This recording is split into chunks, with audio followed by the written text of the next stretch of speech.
केंद्र सरकार द्वारा जीएसटी को रिफॉर्म करने को लेकर बीजेपी सरकार लोगों को राहत देने वाला बता रही है। वहीं हरियाणा के सीएम नायब सैनी ने भी जीएसटी स्टेट में रिफॉर्म करने को लेकर चंडीगढ़ में एक प्रेस वार्ता आकर जीएसटी रिफॉर्म करने पर स्वागत किया और हरियाणा में सरकार जीएसटी रिफॉर्म करने की घोषणा की है। उन्होंने कहा, पहले आर्थिक विकास को लेकर एक देश एक टैक्स लागू किया था। वहीं कांग्रेस के पूर्व सीएम भूपेंद्र सिंह हुड्डा ने जीएसटी रिफॉर्म पर सरकार का सवाल उठाया है। भूपेंद्र सिंह हुड्डा ने कहा कि सरकार को रिफॉर्म करने में 11 साल लगे। 9 साल पिछले और 2 साल सरकार बने हुए हो गए। 11 साल लोगों पर भारी भरकम टैक्स लगाया है, जो सरकार राहत की बात कर रही है। क्या केंद्र सरकार स्टेट सरकारों से लिया जीएसटी का पैसा वापस करेगी? ये सब बिहार चुनाव को देखकर फैसला लिया गया। सब कुछ बिहार चुनाव को लेकर कर रहे हैं। इससे पहले क्यों नहीं किया? ये वोटों की खातिर के लिए किया जा रहा है। रोहतक हरियाणा से हमारे ब्यूरो चीफ विकास ओहलियान की रिपोर्ट। उनका स्पेशल फंड जमा हो ताकि तुरंत कंपनसेशन दिया जाए। सर, जीएसटी को लेकर केंद्र सरकार करेगी रिफॉर्म लेकर आए, इससे लोगों को काफी राहत मिलेगी। वहीं आज मुख्यमंत्री ने प्रेस कॉन्फ्रेंस करके कहा कि जिस तरह से 28% का उतारा किया गया और जो 12 था वो 5% थे और 5% हटा दिया गया। 11 साल के बाद 11 साल का घाटा कौन भुगतेगा? 8 साल 9 साल के बाद 11 साल सरकार को बने होंगे। 8-9 साल का घाटा कौन भुगतेगा भाई? स्टेट ने जो घाटा दे दिया उनसे जीएसटी इतनी लिए स्टेट को दो, रिफंड करो ताकि स्टेट की डेवलपमेंट हो। अब वहां बिहार में चुनाव हो तो ये दे रहे, लेकिन जो 8-9 साल का जो है जीएसटी इतना हैवी लगाया स्टेट ने दिया, तो स्टेट को दो, कंपनसेट करो। स्टेट्स का पैसा तो ये बिहार चुनाव के लिए ऐसा हो रहा है, सिर्फ वोटों के लिए है और वोट लुभाने के लिए। लेकिन ये करना होता तो ये पहले 8 साल तक ही लेते। जो लिया उसका क्या करेंगे? रिफंड करेंगे? क्या करेंगे? 22 लाख करोड़, लेकिन तेल पर कोई राहत नहीं। 22 लाख करोड़ के स्टेट्स का है ना पैसा, स्टेट्स को दें, लोगों को लूटा है। राहुल गांधी जी बिहार में जो है वोट अधिकार यात्रा करे, उस पर सवाल उठा रहे हैं कि जिस तरह से के पास कोई मुद्दा नहीं है, इसलिए ये इस तरह के मुद्दे उठा रहे हैं।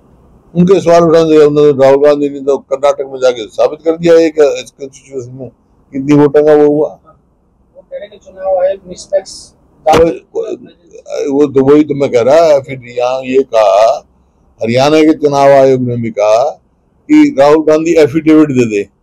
अरे वो एफिडेविट दे, इलेक्शन कमीशन पहले हरियाणा को वो एफिडेविट दे, फिर मैं साबित करता हूँ ये कितने की डुप्लीकेट वोट है। तो होगा ना, जब तक एक घर में 400 वोट बनी हुई दिखाएंगे, एफिडेविट तो दें। अब ये अगर इलेक्शन कमीशन एफिडेविट दे हमारी वोटर लिस्ट में कोई वो नहीं है तो मैं दूंगा तुम्हें ये कह रहे हैं। अभी कभी सुना तुमने इलेक्शन कमीशन क्या है? इलेक्शन हुआ 5 तारीख को और रात को 11:45 बजे तक परसेंटेज कुछ कही, फिर 6 तारीख को, फिर 7 तारीख की रात को कहीं 1% से लेके 7% वोट पड़ गई। ये अलग अलग चरणों में जो चुनाव हो रहे हैं सर, ये तो होते नहीं है अलग अलग चरणों में जैसे चुनाव हो रहे हैं। कौन से? हरियाणा में एक दिन में वो 5 तारीख को अलग अलग चरण कहाँ हुए? हरियाणा में कहाँ हुए? मैं तो हरियाणा की बात कर रहा हूँ। लैंड ऑर्डर की सिचुएशन काफी वर्स्ट हो गई है स्टेट में। हर रोज जो है वो सलाम गोलियां चल रही है। वो तो हम बार हम कह ही रहे हैं, कानून व्यवस्था जो है चरमरा गई है प्रदेश की। ऐसा प्रतीत होता है कि हरियाणा में सरकार नाम की चीज कोई नहीं है, फ्री फॉर ऑल है। और वो यही कारण है कि हर आदमी अपने आप को असुरक्षित महसूस कर रहा है। और आप ये देखो, क्राइम अगेंस्ट वुमन ये मेरी वो नहीं है, होम मिनिस्ट्री वो है नंबर 1। असुरक्षा में हमारा प्रदेश नंबर 1, होम मिनिस्ट्री की रिपोर्ट है वो असुरक्षा की। सर, राव इंद्रजीत सिंह भी सरकारी कार्यक्रमों से दूरी बनाए हुए हैं, क्या बीजेपी में भी कुछ गड़बड़ है? राव इंद्रजीत से पूछो आप। चुनाव विवाद है, 21 रुपए देने की बीजेपी ने बात की थी, लेकिन अब कंडीशन लगा दी है। अब 1 साल पहले पेंडिंग देंगे पुराने की, अब कंडीशन लगाने। जब ये बीजेपी का वायदा था हर महिला को देंगे, दे भाई उनका तर्क ये है कि हम हर महिला को कैसे दें, लोगों सरकारी फिर नौकरी क्यों हाँ भरी थी, क्यों भरा, ज्यादा वो कैसे किया? फिर ये वोटर लिस्ट जब ये इलेक्शन हुआ, जब तो राशन कार्ड फटाफट बना दिए और अब 10 लाख काट दिए। क्या कारण है? तो बनाए क्यों थे? ये आप काटे क्यों है? वोट के लिए थे। और क्या?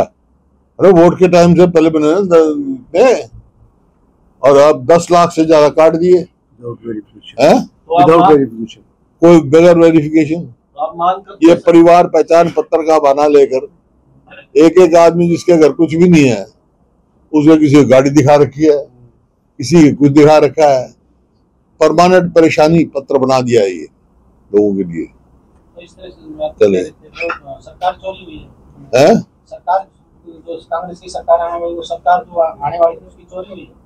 किसी हरियाणा में सरकार आने की कांग्रेस की हैं? चोरी की। और क्या मैंने बताया था, तो अभी सुना है आजकल इतना डिजिटल सिस्टम है कि पोलिंग वाले दिन 11:15 तक कुछ परसेंटेज बताते हैं और 2 दिन तक बढ़ती रहे। कैसे हुई भाई? वहीं वोट चोरी को लेकर जो है बेसिंग चौटाला ये कहते हैं कि कांग्रेस ने इन लोगों की वोट चोरी की, अब बीजेपी वालों ने उनकी वोट चोरी करी, तो क्या बड़ी बात? कौन सी इन्होंने कैसे करी? कैसे करी? उनकी वोट है ही नहीं, जिसकी वोट ही नहीं है उसकी क्या चोरी होगी भाई? 90 में से 2 MLA उनके, बोला वोट चोरी करी। जिनकी वोट ही नहीं है लोगों ने देख लिया, वो तो देख लिया उनकी।